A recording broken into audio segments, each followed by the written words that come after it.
Okay, so welcome to the safety webinar today. We're going to hear from Russell Hank, who's a senior research engineer here at Texas A&M Transportation Institute, and he's been working on a project with one of our PhD students in civil engineering and some of his staff looking at smartphone apps. Russell has been with TTI for nearly 30 years, and he is the program manager for the Youth Transportation Safety Program in the Center for Transportation Safety. So I'll turn it over to him.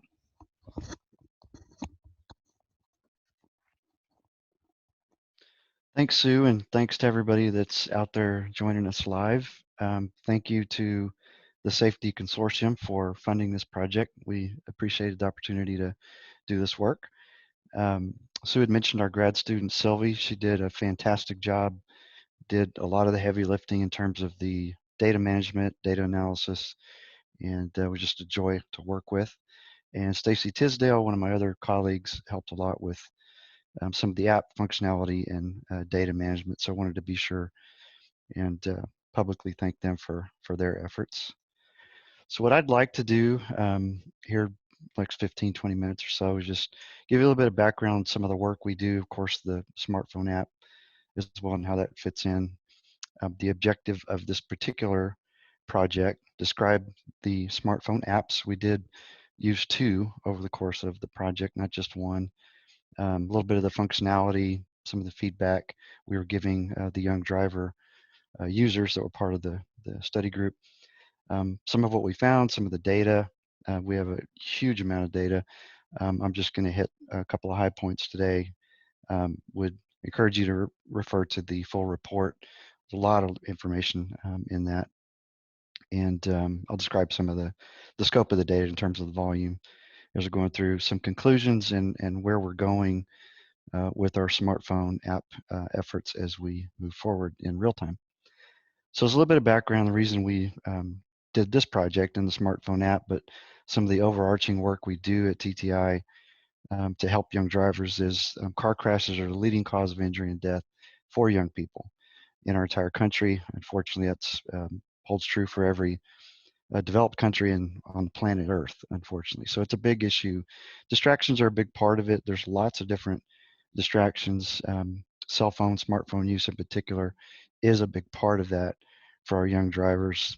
And they're also prone to some aggressive driving, particularly young males, hard acceleration, speed control, things like that are issues as well. We did try to address a little bit of that with the second iteration of the app deployment, but this analysis and this project really focused on distractions, cell phone based, again, distractions in particular. So the objective of this was to look at some smartphone app deployment and particularly involve incentives in addition to just the feedback from trips that young drivers took to see if that would make an impact, a positive impact.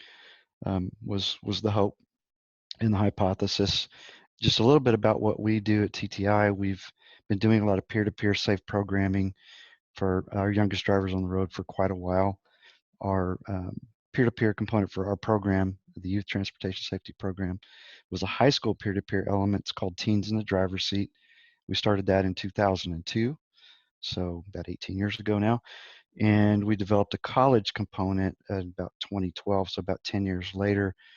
So this was really the user group, if you will, for the smartphone apps that we were targeting.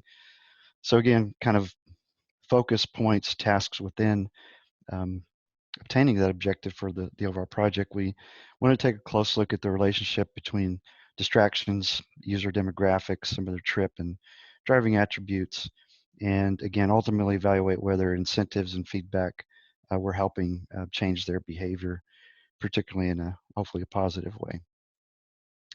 So the first app that we used, we actually launched this in April of 2017.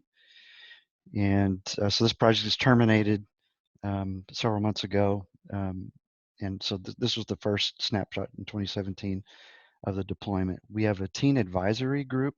We actually have a high school advisory group at the high school level, and we've got a college advisory board. And so as we were venturing down this path of developing an app, we used a vendor. I'll leave names out of today's discussion anyway.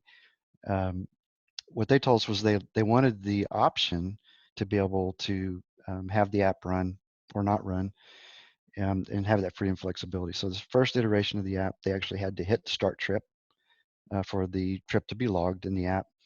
So the idea was, as they're parked, get the app out, start trip, set the phone down, don't touch it till the end of their trip, and then hit end trip to log it. So one of the advantages was we were able to, in a high level of detail, detect any departures away from the app to any other function, social media, etc. This did only focus on distractions, no other um, guidance functionality. It didn't deal with speeding, hard braking, any of that.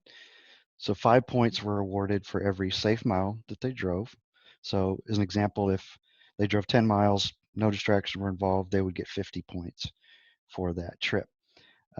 We considered any trip with a distraction to be an unsafe trip, and there was no partial credit. So if there were any distractions at all, even if it was only one over, say, a 10-mile trip, they didn't get any credit. They got 0 points. They learned that pretty quickly.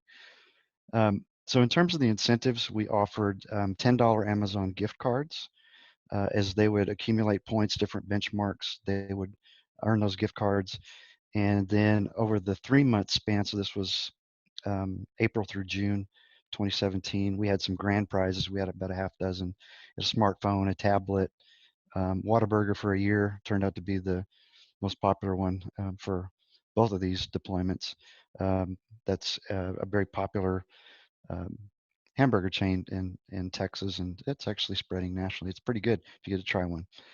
So all of the rewards, we did allow this to be used by anyone. It was free, it was downloadable in the app stores, both the iOS, Apple platform and Android platform. So we did have some adults, teacher sponsors, some parents that did decide to download and use it, but the rewards only went to our youngest drivers. So we had some complications, cost being one of those with phase one. So we ended that, the vendor we were using. And so we ventured into a second iteration of fundamentally trying to answer the same question, whether incentives and feedback would change the behavior. So this was April through June. We tried to do that for a number of reasons. To take out seasonality bias would be one of those. So we used a different vendor for phase two. This was April through June of 2018. This was an off-the-shelf app. Some descriptors of how that worked are shown here in this slide. It ran in the background. We felt like we learned that lesson from the first phase of the deployment, that it needed to run in the background. A lot of the young people were like, oh, we wanted to use it and we wanted to support this initiative, but we just forgot. So this iteration, it ran, recorded every trip, ran in the background. It detected phone motion of the phone interaction with it in terms of the touching of the surface and changing to other applications, but it also gave some feedback on speeding, harsh acceleration, cornering, things of that nature. And actually would give you up to a 5-star rating for each of these kind of driving descriptive areas. It provided an overall score after each trip, and it would give you a 2-week rolling average. We had a leaderboard. We had a leaderboard on the first generation of the app as well. And since this was a little more complex in terms of the algorithms used in the scoring, a trip score of 90 or better was considered a safe trip. Very similarly, same sort of gift cards, $10 Amazon gift cards, and then some grand prizes. So there was some commonality. Again, we wanted to have this kind of be red apples and red apples to the extent we could. So that's essentially some descriptions of the two different smartphone apps that we tested and allowed them to use. So again, there were two main waves as it relates to deployment and the data that we collected. So there were 2 separate 3-month timeframes: April to June, one in 2017, one in 2018. We recorded clean trips where we felt like we had good clean data, 12,200, I think in aggregate. We actually were able to record, but we didn't feel like it was clean data. Was over 18,000 trips. But when we got through cleaning, scrubbing all the data, that's what we ended up with, that we thought were good, valid trips. And that amounted to over 100,000 miles of recorded trips across the two, not really completely total years of 2017, 2018, but those two 3-month time shots. The users were predominantly from Texas. We've been doing this for the longest amount of time in Texas, but it did include some folks from other states as well. This next slide that I'll show, basically every little red dot on the map there is someone that was using the map and their geolocation at the time of a recorded trip. So you can see a pretty strong cluster in Texas. That's home base, and we've had our longest standing deployment, but we've been doing a lot of work in Georgia for a number of years. I work in a lot in California, Colorado, Nebraska, or a few others that are pretty active, ongoing states partners with us in our overall program work. Again, we had lots of interesting data. We've tried to include more of that in the report. To the extent it's helpful, we're happy to share the entire data set as needed with the consortium members as we move forward. Here's just one that we thought was kind of interesting, and it's really kind of makes some sense. It's logical when you think about it. So shown on the left is the trip distance in miles.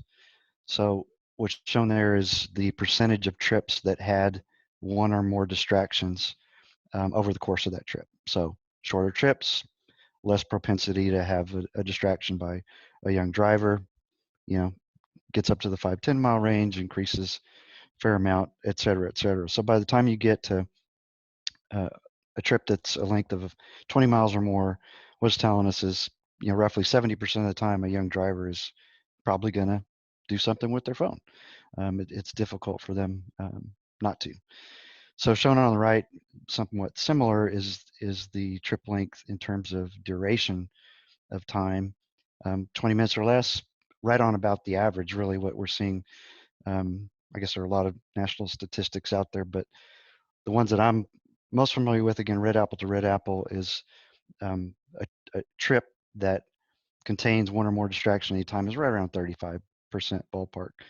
So 20 minutes or less, right on normal average. Again, these are predominantly young drivers. Don't tend to drive as long a distance or long a time. That was probably about 90% of our user base for the apps over the course of this effort. You get up to 20, 45 minutes, about double, creeps up again, and by the time you get to 45-minute or greater trip, 3/4 of the time they're probably gonna mess with their phone. So the biggest question for this project was, was there an effect of the app? Did it make a difference? Short answer is yes, and pretty significantly so, particularly with the first app that we used in 2017. So just a little bit about some of the statistics there. Again, about 35% of trips right on target with the national average. 35% of the trips very early on, the first week or so, included some form of phone-based distraction at some point during that trip. It was a pretty quick learning curve. Again, they figured out that they weren't getting any credit at all, 0 points. So even one distraction on, again, a trip of even 10 miles, they weren't getting any credit. Dropped pretty significantly to 10%, and we actually held that steadily. It was 10 to 12% regularly for the last 2 months of use. So that was really encouraging to see, and statistically speaking, it was it was significant positive improvement at the 95% confidence level. The second app we used in 2018, the differences, the improvements were still noteworthy, but they weren't quite as strong statistically. They were statistically significant in a positive way, the 90% level. That one was a little different. Again, that we had the driving score and some feedback on some other driving characteristics. So we were able to look at a few different things there. One of the overarching conclusions we had out of that phase 2 deployment was that females were, and they were a larger part of the user base, that may have biased it some, but there was more significant improvement with young female drivers, and then the younger drivers, so really looking at high school students, 16 to 17 years old, we saw a little more improvement there in relative terms compared to college students, as an example, which There were a good chunk of our user base. They were and excited, interested to get rewards, part of our user base. So hungry college students liked the app. Some other just maybe sidebars, but we were really encouraged by this. We had two different peer-reviewed paper presentations and papers accepted at the National Transportation Research Board meetings, one in 2018 and one just last month in 2020. We were accepted and did a couple of presentations at the two most recent Lifesavers conferences. That's kind of considered the premier transportation safety conference in the country. So we were present, did presentations in the event in San Antonio, and then most recently in Louisville, and really some good experiences, really for the team, but really for Sylvie. We were happy for her. She did, again, a fantastic job, and I think it helped her land a pretty nice scholarship to help her complete her PhD work. So we were really happy to see that, and that's an important mission that we have as a consortium of helping that professional growth for our students. So we're really happy to see that. So in conclusion, just overall, again, to answer the question, did this seem to work in terms of having a smartphone app and incentives? And again, short answer was yes. It did show some promising potential for this, particularly for this target audience, which is a tough one to reach sometimes. Validated some insights and some of the other research about young drivers. And here just a couple more little nuggets from the data standpoint of what we saw, that distractions do tend to occur at lower speeds in terms of time of day, 4 to 5 p.m., especially for high school students right as they're getting out of school, and kind of have that pinned up desire to be using their phones. And then day of the week, clearly Friday was the spike as they're trying to figure out what fun things they're going to do for the weekend. Distractions, again, pretty common, especially on the front end of each deployment. What we were seeing is, again, right in line with what a lot of the national literature shows, about third-ish, 35% of trips are gonna entail some form of phone-based distractions. We did feel like we learned some lessons. Traffic safety is just not top of mind for young drivers, and it's a challenge. It's a challenge for reaching them, improving their awareness, changing their behavior, all of those things. So, if you're thinking about doing an app like this, definitely would recommend it running automatically in the background. I think that was a clear lesson learned for us. We really struggled. Again, I'm not going to name the names of the vendors that we used. Be happy to maybe talk about that offline if you'd like to. But in both cases, we really struggled to keep costs down. Things that we thought were maybe reasonable modifications, customizations, things that could improve the app, turned out to be much more, well, I'll speak for myself, much more expensive than I felt like maybe they should have been. We really struggled in some cases with our timelines and deadlines, and the data. I mean, we had to lean heavily on them to even access the data and the forms that came in. So, we got through it. Again, really appreciate all the work that Sylvie did. I feel like, again, overarching lesson we learned, if you're thinking about doing something like this, I would budget about twice as much funding and twice as much time as you think it might take. So again, we worked hard, we got through it. I think it was a worthwhile initiative. We have, in recent months, in terms of where we're going from here, we have redeveloped an app. It does have some of the features that we felt like were some of the better features of the two apps that we worked with as a part of this project. And what we have stood up and thoroughly tested at this point is an Apple iOS version that's working, I think, really well, very reliably, and it focuses on distractions and excessive speeding. We started beta testing on the Android version, and we hope that that's completed by the end of March. We're already working actively on a major press event here at the Texas State Capitol. We're targeting mid-April for that, in line with National Distracted Driving Awareness Month, to hopefully draw a little more media interest and attention to that. For us and what we do, we're committed to maintaining an app of this nature for the foreseeable future. Maybe skipping to that last bullet, our target audience, it's too important a potential connection with them, and so we consider it to be pretty crucial. And again, a significant amount of time and effort and funding. Again, thanks to Safety for letting us complete the work that we did. We don't want to abandon it. We want to keep it going. We feel like we've accomplished some good with it already, and there's a lot of potential to keep something like this going. With that, I think that's all I had to share formally. Be happy to answer any questions out there. I'm going to put up my contact information if that's helpful for follow-up even after today. Yeah, with that, there's the floor is open for anybody who has questions. Heads up that we do mute everybody when they come into the room, so you have to unmute yourself if you have a question. Feel free to do so. Yeah, what Sue asked is what new features we maybe added to what's operational now that TTI has redeveloped or developed in-house, and the answer is nothing. I guess in a sense we like the scoring system. The students like the scoring system of 5 points for every safe mile. We're taking the all or nothing approach. Again, we feel that a trip with any sort of distraction is not a safe trip, so they're going to get 0 points if there's any distractions at all. And we have speeding that's included in it. So if they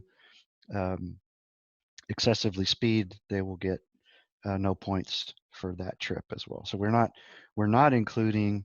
It's just a little more complicated and sophisticated to do the hard braking, acceleration, some of that type of feedback. We are excited about. We're anxious about the launch here in April, and we intend to kind of circle the wagons and do some strategic planning over the summer to talk about what other features would be both helpful and practical to add to future iterations of it. As an example, social media is so important to this target audience, and we know that that is something within the app itself we would like to add as a way to share and maybe challenge each other's scoring, schools challenging each other to see who can get the best scores, things of that nature, and trying to leverage social media, which neither one of those prior iterations included.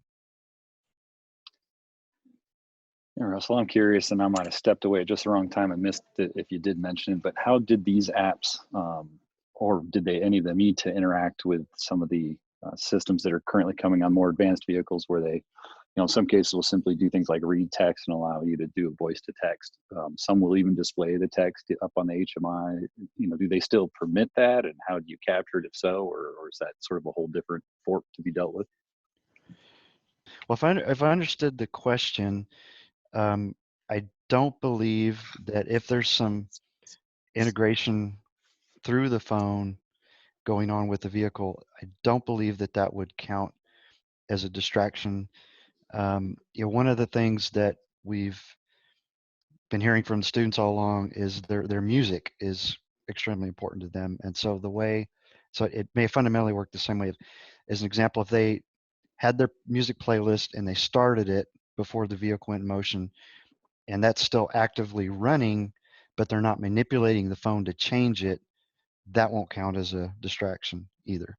So the way the current version that we have developed, it really focuses in on the movement of the phone. So if there's significant movement of that phone while the vehicle is in motion, that's going to trigger it. So they wouldn't even necessarily have to touch the screen, but if it's obvious they're picking up and that phone is moving, that's going to trigger a distraction. And definitely if they touch the screen at all, that will trigger a distraction. And I'm not sure if that completely answered your question. It does, yeah. I mean, I was just trying to think through, the big emphasis is as we look into the future with the OEMs, is they're trying to find ways to enable people to do some of these things that we consider distracting today on smartphones, but in a way that at least is a lot better than picking up a smartphone. Arguably, the goal is to make them non-distracting. You know, and I think the music is a great example. You know, if they could still use their steering wheel, for example, to skip a song like you can on a modern vehicle, that's Hmm. probably everybody probably wins, because I'm sure that if they're like me, they want to skip songs sometimes. Take away that ability altogether, it's probably a little bit frustrating. Even if I agree, it keeps your eyes on the road in all likelihood more than picking up a phone and messing with it. I'm sure it's just kind of frustrating for them. So I was curious how you were managing that. You know, if you've got a late model car and it's got those kind of features integrated, I don't think you want to penalize people for doing it. And that's kind of what I was curious what your viewpoint on it was.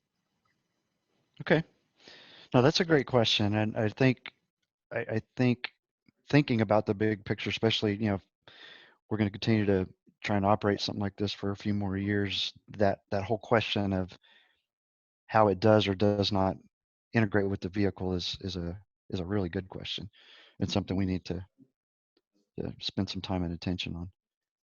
Yeah, and I was thinking out loud too. I know on the newer iOS platforms, it seems like if you have a hands-free device of some kind attached to it, and you have I can't remember the exact name, driving mode or something like that enabled, where it takes away your ability to manipulate, or at the very least, you have to click through a dialogue or two to manipulate the phone. It will automatically start reading text to you and that kind of stuff. So it's even, non-integrated. It seems like maybe there's a slight direction in enabling more hands-free experiences if you're using earbuds or something like that. So that might be interesting as well, because I think when that happens, it turns on the screen, but doesn't necessarily put content up there that directs your attention to it. So there's some little nuances like that, I guess, that might be worth investigating what happens in terms of your data, and whether or not you're addressing it the way that you want to. Right. Well, those are great questions and feedback. Appreciate it. Sure. Hello, this is Stephanie Baker. I had a couple questions for you. Thank you for doing this. It's been very interesting. I was wondering if you had, how you handled the issue. I guess I have two questions. How you handled the issue of ensuring that the team was the driver and not the passenger if it was on their phone, as well as how did you overcome some of the barriers that I've been kind of seeing in the literature, like the data privacy concerns that the teams might have, or the parents of the teams, like if something were to happen while they were driving, is that data something that can be kind of brought into I guess, the privacy issues of protecting the team's data? Sure. I'll address that latter one first. And so, as being part of Texas A&M University, and I'm sure folks at Virginia Tech, we're all in the same sort of boat. We had to go through a pretty extensive IRB process to protect their anonymity and things of that nature, and they had to have parental consent, and the parents had to be aware that they were participating. So we jumped through all the hoops, and that it's important. That did take some time, but we did work through that. So the data that we have at the individual level is very aggregated, and as we're moving forward too, I think we've even stepped a bit further beyond what IRB was requiring, and asking for even more general information. For instance, we don't even ask for their birth date. We just ask for their birth month and year, as an example. That may sound down in the weeds, but we didn't even want to know their specific birthday and year as one example. So if that answers that question, that's very important to us, and we've gone to a lot of time and trouble to make sure that that was okay. Now I'm trying to remember what Sorry. your first question. Could I follow up on the one? So I guess one of my questions is, did you all, since the app was something that others were using as well, I'm just interested in maybe if you've considered how, for an app that wouldn't have all the protections that we have for human subjects through IRBs, how these apps might be designed so that that information could be better protected, so that these could be more widely used by teams, just not in studies, but teams in general. If that question makes sense. I think I understand what you're asking, and I guess I would share your concern if it was maybe again just somebody from the private sector that maybe didn't have that in mind. That could be kind of invasive for a young person. But again, so we have the IRB process, and And again, I think we've stayed true to that and those requirements, and then probably even a little bit beyond that, because we do. I mean, we've worked with some of these schools and a lot of these young people for many years. So just protecting them in general is really at our core mission. So we wouldn't want to violate that. Your other question was good. I maybe wanted to come back to that one, and I apologize for not remembering it. That's okay. Well, thank you for trying to address my other one. I'm just curious how all these on the market are going to be handled for team drivers. But so yeah, my other question was, when the team gets in the vehicle, how are you distinguishing between the driver versus the passenger? Yes, that's a great question, because, and I guess I could have put that up as a lesson learned, because we did identify some cheating, because again, we had some pretty good grand prizes at the end, and we were monitoring that pretty closely. So the way we're handling that moving forward is at the end of each trip, the app, it'll make just a slight chime noise once it's finished calculating your trip. It maps it for you, and it says you have new trip results, and it shows you the time. Basically, said, did you take this trip at 3:47 p.m. today? If so, were you the driver or the passenger? So they don't know their score yet, and so they could still proactively cheat. And if they thought, well, I know I touched my phone, I maybe was speeding, so I'm going to say I was a passenger and not a driver on this one. So it's not complete go around. But I don't know if that's answering your question. But yeah, we did. One of the prior generations, one of the vendors were using, it gave you your score, and then you could decide whether you wanted to indicate you were a passenger or a driver. And so you could easily cheat on that. I was like, oh, that was a really crummy score for that one, so I'm not going to have that one count against my like 2-week rolling average and things of that nature. Thank you. Any other questions? Well, again, I appreciate everybody's time today, and I'm happy to, if you want to email me, give me a call. If you have more questions, talk offline. Happy to help any way we can. Hey, Russell, we really appreciate your time today and presenting us with a great project and a great example of the good work that we like to facilitate through in the Safety Through Disruption UTC. For everybody out there attending, keep an eye out for additional workshops. We don't have any in the schedule currently, but we are in the process of scheduling some more, and we'll have those invites out shortly. In the meantime, this webinar, as well as the others preceding it, are all posted or will soon be posted up on the safety website. And I certainly encourage everybody to go and view those and share the links with your friends and colleagues, and continue to help us spread the word of the good research being done in this and other UTCs. Appreciate your time today.